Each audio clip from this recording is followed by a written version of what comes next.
love art. I love to draw art. I love cats, and I love little puppies. I love going to the zoo. What do you love? What the feels?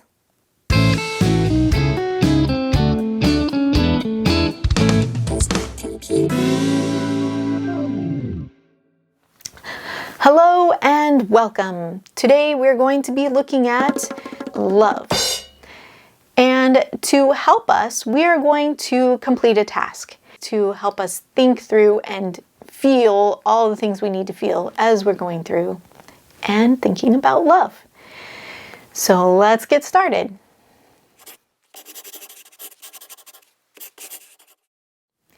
So I'm going to put an image on the screen here so you can see the final product of what we're going to be creating by the time we are done with this whole process.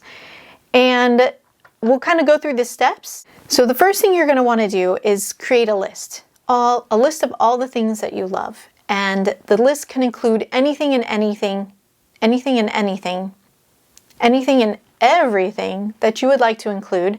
So it could be people, places, things, ideas, very specific things, very general things, specific ideas, general ideas, whatever your heart's content, right? So it probably be best for you to take a little bit of time. It's the phrase we always hear. It's going to take a little time. I mean, yes, maybe you can get it all done in one sitting of watching Star Trek Voyager, but some people may need some extra time, and that was me. So, but I also would encourage you to kind of maybe make a list and then let it percolate. Maybe as you're doing the laundry or as you're doing something else will come to your mind and you'll want to add that to the list as well. So I'd say just wait a couple days before you get into the second part of the project. So for part 2, we're going to now create the image that represents what we have in our heart, all the things that we love, or at least the number of things that we can fit in the heart physically. It will not be literally what is filling our heart. There's no way we can contain all the things that we love in one particular image. So you will need these materials. You're going to need a piece of paper, a pencil if you would prefer to make sure you don't mess up, a marker, and some colored pencils. So hopefully you have those items and you can join me as we do this together. All right, we're now going to create the image and I'm going to go through some steps. But the first thing I want to mention is that there are no rules. So if you want to do something different, then go for it. So the first step we're going to do is we're going to draw a heart. The not literal heart, but the representation that we use for a heart. And next you're going to draw lines to make sections. Draw as many as you want. You can draw them straight, you can draw them curved, however you want it to look, no rules.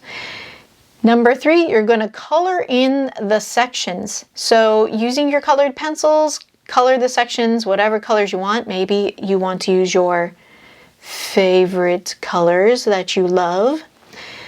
And number 4, you're going to add items from your list. So while I am finishing up my project here, I thought it might be helpful to kind of talk through some of the things that I learned what not to do as you're going through this process. And the very first thing that I thought when I saw this project was that it was going to be super easy.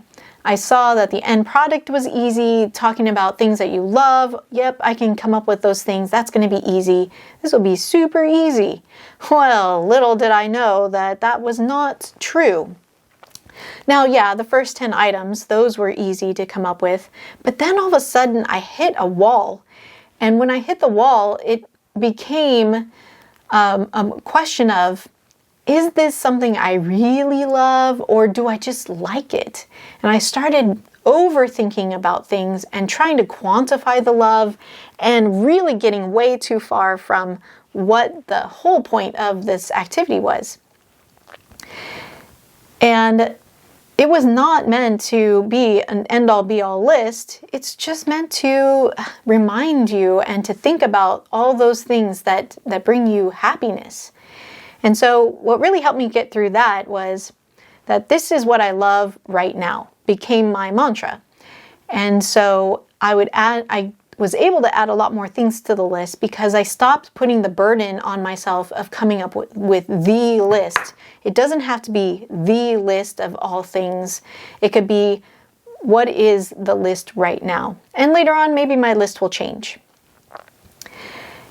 And by the time I got done with the entire project, I looked over my list, and when I looked it over, I really got a sense of happiness and joy.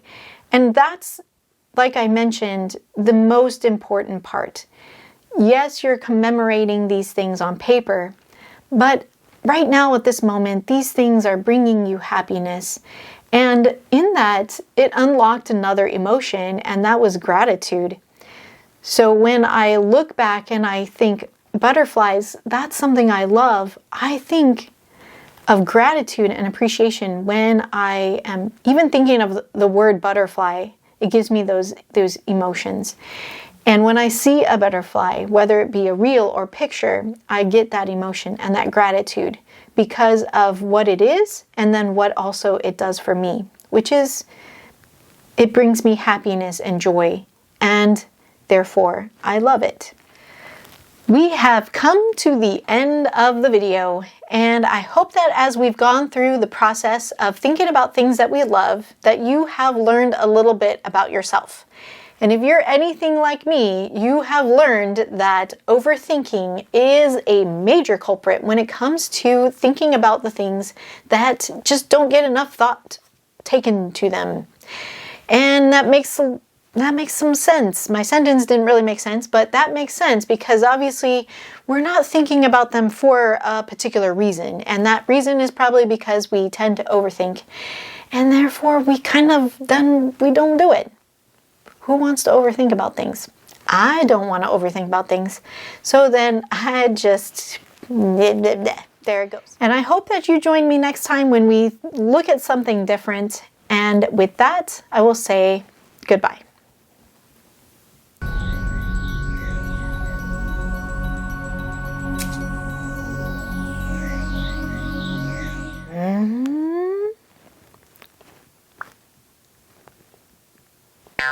Being a weirdo. It's what I do best. And it gives it a little bit of legs to stand on. I don't know what I'm talking about. Just go with it. Okay, things that gives us a smile. That was not a good smile. That was horrible. Overthinking is the culprit.